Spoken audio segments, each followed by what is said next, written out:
sambil menunggu yang lain, tidak apa-apa, kita mulai saja ya.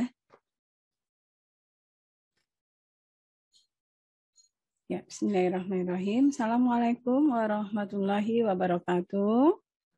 Ya, sebelum kita mulai, Bu Suci pengen ngecek dulu siapa yang sudah gabung ya. Videonya diaktifkan, Mbak. Mbak Alifah, mana Mbak Alifah? Lagi makan, Bu. Oh, lagi makan. Ya wis, tidak apa-apa wis. Sambil sarapan ya. Terus Mbak Azizah, mana? Itu Mbak Azizah udah cantik banget. Mbak Azizah. Oke, Dinda. Terus siapa Dinda? Dinda. Oh iya, Mbak Dinda ada. Mbak Dinda. Terus Muhammad Alif. Mana Alif? Bu Cici pengen lihat mukanya Mas Alif. Alifah sudah ya, Aziza sudah, Dinda. Rahma. Hadir, Bu. Oh iya, Mbak Rahma hadir. Sebentar. Sekar mana? Ada suara ya? Oh iya, oke. Hadir. Iya, Mbak Sekar ya. Oke, walaupun masih ada baru berapa ini, 10, tidak apa-apa, kita mulai saja ya. Ya. Bismillahirrahmanirrahim. Untuk pembahasan pada pertemuan Zoom meeting kali ini, Bu Suci ada beberapa sedikit tambahan ya atau penjelasan dari beberapa video yang sudah Ibu share di e-learning ya. Mungkin sedikit banyak nanti bisa memberi tambahan informasi pengetahuan buat kalian, terutama dalam mempersiapkan pelaksanaan PAS yang nanti akan dilaksanakan tidak lama lagi ya. Mungkin di pertemuan atau di pembelajarannya sebelumnya sudah kita pelajari atau sudah Ibu sampaikan di e-learning juga mengenai dasar-dasar dari surat menyurat ya. Dasar-dasar dari surat menyurat, fungsi-fungsi surat ya, kemudian juga jenis-jenis surat. Ya, mudah-mudahan dari yang sudah disampaikan itu, yang kemarin mungkin sudah sempat PTM ya kita ya. Di minggu yang kemarin sudah kan ya? Sudah, Bu. Sudah. Oke, nah dari situ nanti ya pada hari ini akan kita bahas mengenai bagian-bagian surat dan juga bentuk-bentuk surat ya. Coba yang sudah menyimak video pembelajaran di e-learning ya, ada yang bisa menyebutkan bagian-bagian surat tidak? Coba ada enggak? Ya, jadi dalam suatu surat itu ada beberapa macam komponen-komponennya ya atau bagian-bagiannya yang tersusun dalam penulisan suatu surat. Jadi menulis atau membuat surat itu tidak asal ya. Terlebih dalam kapasitasnya adalah untuk surat menyurat di lingkup formal ya atau resmi. Itu ada beberapa bagian yang harus ditulis mulai dari bagian paling atas sampai dengan paling bawah ya, dari kepala surat sampai dengan bagian kaki surat ya. Nanti kalau sudah kalian pahami tentang itu, barulah kita bisa menyusun bagian-bagian itu ke dalam beberapa macam bentuk-bentuk surat. Ya, coba untuk lebih mengingat kembali apa yang sudah Ibu share di e-learning, nanti kalian bisa atau kita bisa simak bersama-sama kembali video pembelajaran mengenai bagian-bagian surat dan juga bentuk-bentuk surat.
sejatinya secara umum ada 6 dasar bentuk-bentuk surat yang perlu kita ketahui.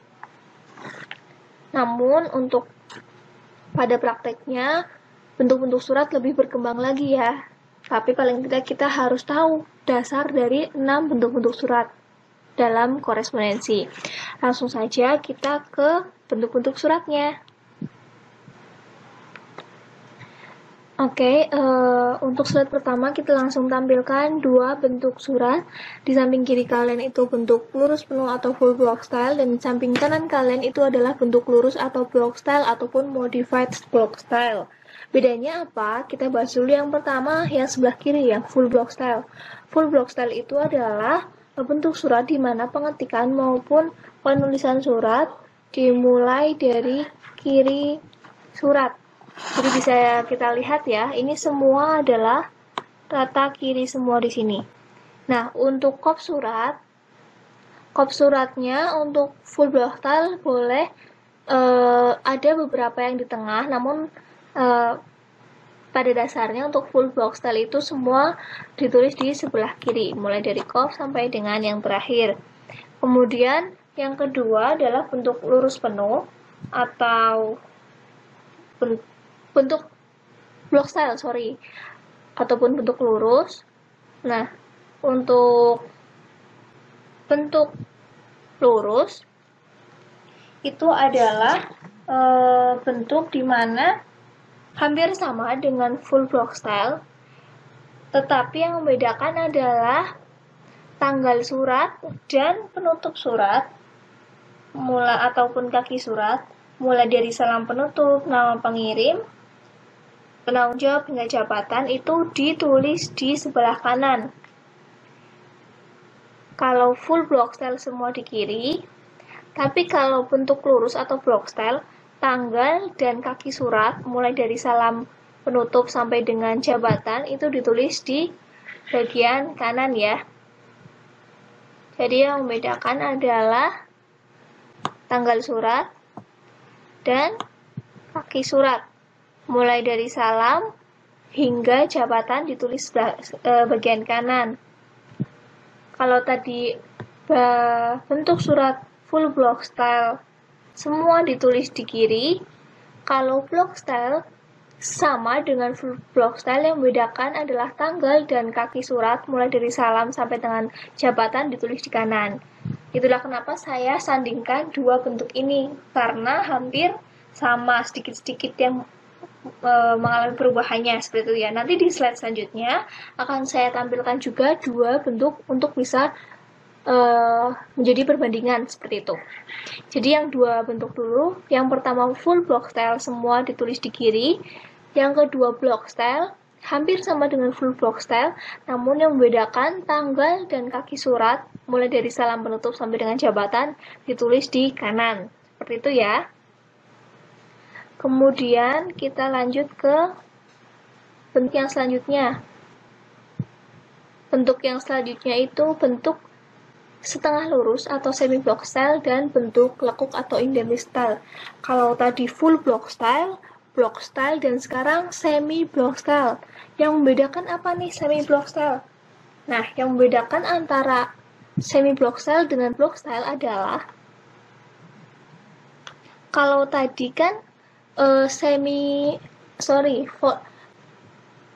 bentuk block style tanggal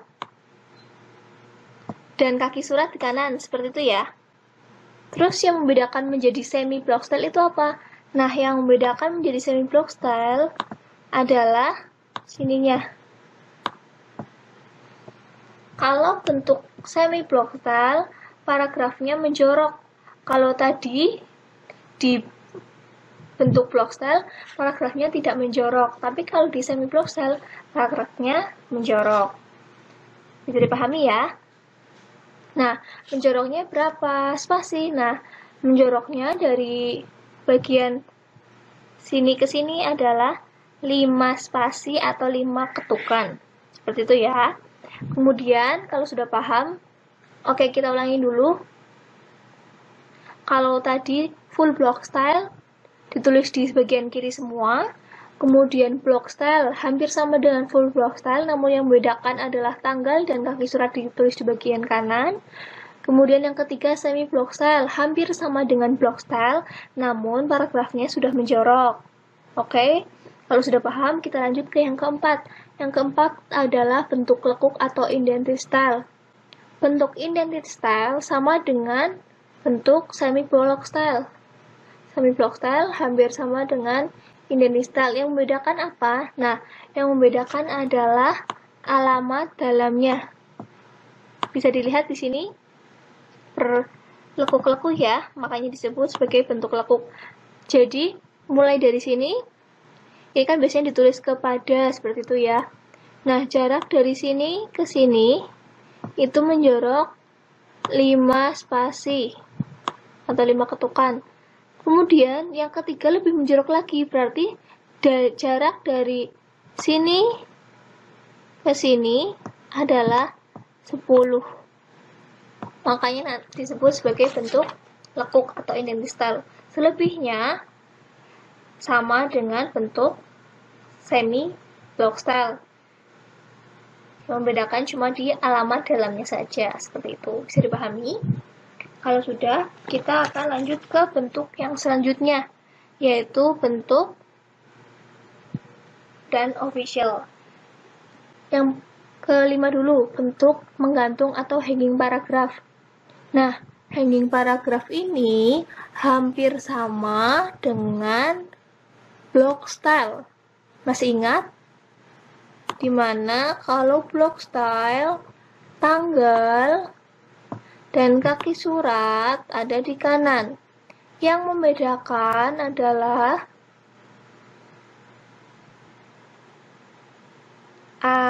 paragrafnya.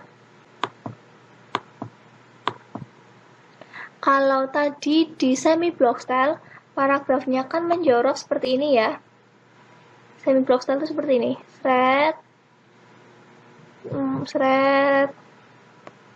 Seperti itu, menjorok seperti pada umumnya. Nah, kalau di hanging itu jadi baris pertama itu nggak menjorok, baris kedua dan selanjutnya terus sampai selesai satu paragraf itu menjorok. Nah, menjoroknya berapa? Dari sini ke sini itu 5 spasi. Kemudian ganti paragraf. Berarti mulai dari kiri lagi, kemudian baris kedua menjorok lagi dan seterusnya. Itu yang namanya hanging. Kemudian official.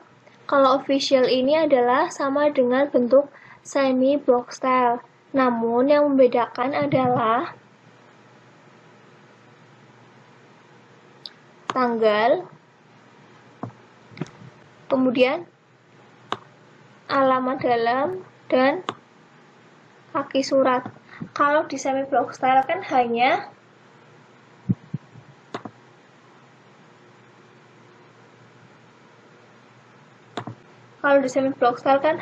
tanggal dan kaki surat. Nah, kalau di bentuk official, alamat dalamnya juga ditaruh di sebelah kanan. Selebihnya sama semua. Begitu anak-anak. Dari ke-6 bentuk-bentuk surat, apakah sudah bisa dipahami? Untuk bisa lebih jelasnya, sekarang silakan anak-anak gambarkan semua bentuk-bentuk ini di buku catatan kalian, mulai dari full block style sampai bentuk resmi atau official style. Ditulis di buku catatan kalian gambar semuanya. Termasuk juga dengan bagian-bagian surat yang telah kita pelajari tadi. Kalian tulis di buku catatan kalian untuk bisa kalian hafalkan. Seperti itu ya anak-anak. Ya, demikian tadi sedikit untuk mengingat kembali apa yang sudah pernah kita sampaikan mungkin waktu itu di pertemuan tatap muka ya. Jadi bahwa dalam satu surat itu pada intinya meliputi beberapa macam bagian. Coba sambil dibuka buku kalian ya. Dibuka buku kalian halaman 34 coba Mbak semuanya. Sudah? Sudah kalian buka ya? Halo? Masih bisa terdengar suara Bu Suci? Masih, Bu. Masih, oke. Ya, jadi dalam satu surat itu biar kalian lebih memudahkan menghafalkannya, di situ kan masih mengelompok ya. Nanti sedikit Bu Suci ingatkan kembali bahwa pada dasarnya dalam satu surat itu kalau secara umum ya, kita membicarakannya secara umum dulu, belum melihat apakah ini bentuk surat, apakah ini surat termasuk kategori surat dinas ataupun surat niaga, karena memang antara kedua bentuk surat ini atau jenis surat ini memang ada sedikit perbedaan dalam hal penulisan atau penyusunan bagian-bagian suratnya. Kita secara umum saja dulu ya, bahwa pada bagian paling atas dalam satu surat itu disebut dengan apa tadi? Bagian yang paling atas berarti kepala surat ya. Selayaknya kita manusia kan bagian paling atas kita adalah kepala. Surat juga sama ya. Kepala surat. Jadi di bagian atas itu adalah kepala surat. Kepala surat ini biasanya berisi tentang nama lembaga atau instansi, kantor atau perusahaan disertai dengan alamatnya. Alamat lengkap termasuk kota juga. Kemudian bagian yang kedua, kalau di buku kalian mungkin itu masuk pada nomor ya, supaya memudahkan nanti bagian yang kedua itu adalah tanggal surat. Ya, tanggal surat. Untuk penulisan tanggal surat, itu kalau surat itu di bagian atasnya atau surat itu sudah memiliki kepala surat, tidak perlu dicantumkan lagi nama kotanya. Ya, kenapa demikian? Karena sudah tercantum dengan jelas di bagian kepala surat. Jadi khusus untuk surat yang berkop surat atau kepala surat, penulisan tanggal suratnya tidak usah dicantumkan lagi nama kotanya ya. Bisa dipahami sampai di sini? Halo semuanya? Suaranya mana? Bisa, Bu. Ya, kok cuma Alif tok yang terdengar suaranya? Ya itu. Jadi cukup dicantumkan langsung tanggal, bulan, dan tahun pembuatan surat. Barulah pada bagian yang ketiga, yaitu apa? Nomor surat. Ya, nomor surat. Nomor surat itu untuk mengetahui berapa urutan surat yang sudah kita buat dalam suatu kantor. Mungkin waktu itu juga sudah Bu Suci sampaikan bahwa di dalam nomor surat itu kan ada urutan nomor, ada kode suratnya, ada kemudian bulan dan tahun pembuatan surat. Ya, itu. Bagian yang ke 1, 2, 3, 4. 4 itu adalah lampiran. Kalau lampiran itu, kalau dalam suatu surat ada lampirannya, berarti menunjukkan dalam surat itu ada berkas lain atau lembaran lain yang ikut disertakan dalam surat itu. Jadi bukan hanya selembar kertas itu saja yang disertakan, tapi ada juga lembaran lain yang mengikutinya. Misalnya lampirannya ada yang berupa brosur, ada yang berupa mungkin faktur, katalog, dan lain-lainnya. Nanti bisa dicek ya. Kalau lampirannya 2 lembar ya berarti harus pastikan bahwa lembaran yang menyertakan atau berkas yang disertakan dalam surat itu apakah sudah betul ada 2 atau tidak jumlahnya. Kemudian yang ketiga itu adalah perihal. Ya. Perihal di sini sangat membantu kita dalam hal mengetahui isi surat secara singkat tanpa kita harus membaca lebih detail tentang isi surat yang lebih lengkap lagi di bagian isi surat, atau bisa dikatakan ya perihal itu sebagai pokok bahasan dalam suatu surat. Bisa terbantu dengan kita melihat perihalnya saja dulu. Kemudian bagian yang berikutnya, setelah perihal ada alamat dalam, ya, alamat dalam. Kenapa disebut alamat dalam? Ya karena alamat yang tertera di dalam surat ini kan nanti akan dilipat, dimasukkan ke dalam amplop ya, makanya disebut alamat dalam.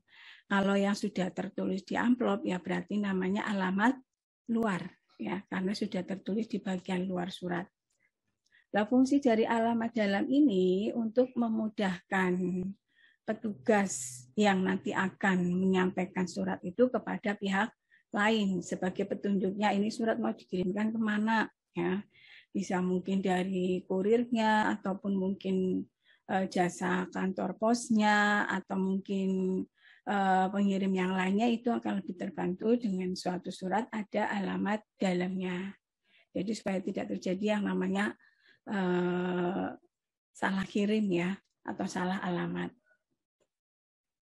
Kemudian setelah alamat dalam, surat akan dibuka dengan adanya salam pembuka.